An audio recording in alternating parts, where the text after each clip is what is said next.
প্রাচীন এই কেল্লায় নাকি আজও দেখা যায় অশ্বত্থামাকে। তেল আর হলুদ চান কপালের ক্ষতের জন্য।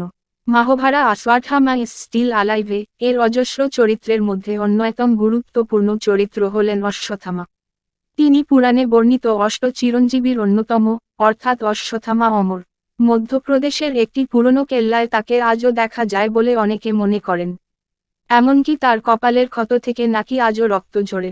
এর সঙ্গে জড়িয়ে আছে নানা কাহিনী, অজস্র চরিত্র। তারই মধ্যে একজন অত্যন্ত গুরুত্বপূর্ণ চরিত্র হলেন অশ্বত্থামা। কৌরব ও পাণ্ডবদের অস্ত্রগুরু দ্রোণাচার্যের ছেলে অশ্বত্থামা। মহাবীর হওয়া সত্ত্বেও তার নামের সঙ্গে জড়িয়ে আছে একটি কলঙ্ক। রাতের অন্ধকারে লুকিয়ে পাণ্ডবদের 5 পুত্রকে ঘুমের মধ্যে হত্যা করেছিলেন তিনি। মনে করা হয় সেই পাপের শাস্তি আজও ভোগ করে চলেছেন অশ্বত্থামা। পুরাণে যে অষ্ট চিরঞ্জীবী, অর্থাৎ অমরত্ব লাভ করা 8 জনের কথা জানা যায়, তাদের মধ্যে অন্যতম হলেন অশ্বত্থামা।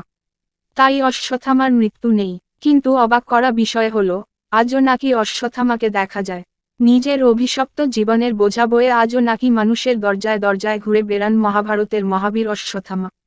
কুরুক্ষেত্রের যুদ্ধে যখন দ্রোণাচার্যকে সামলানো পাণ্ডবদের পক্ষে প্রায় অসম্ভব হয়ে উঠেছিল, তখন তারা ছলের আশ্রয় নেয়। অশ্বত্থামা নামে একটি হাতিকে হত্যা করে যুধিষ্ঠিরকে দিয়ে দ্রোণাচার্যকে বলানো হয়, অশ্বত্থামা হতো, ইতি গজ।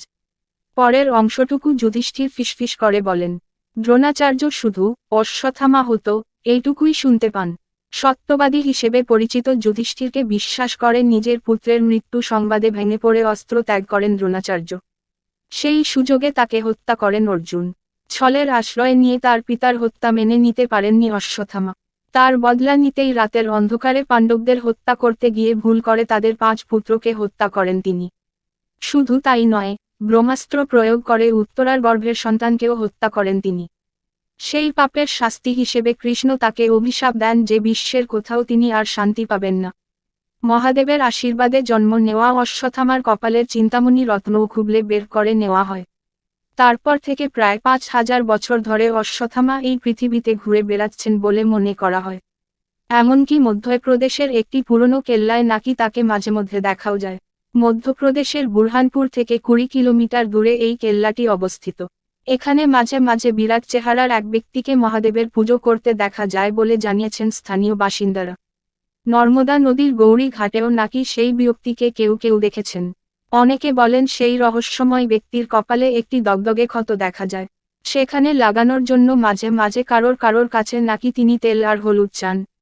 তবে মানুষের মুখের কথা ছাড়া এর সপক্ষে আর কোনো প্রমাণ নেই।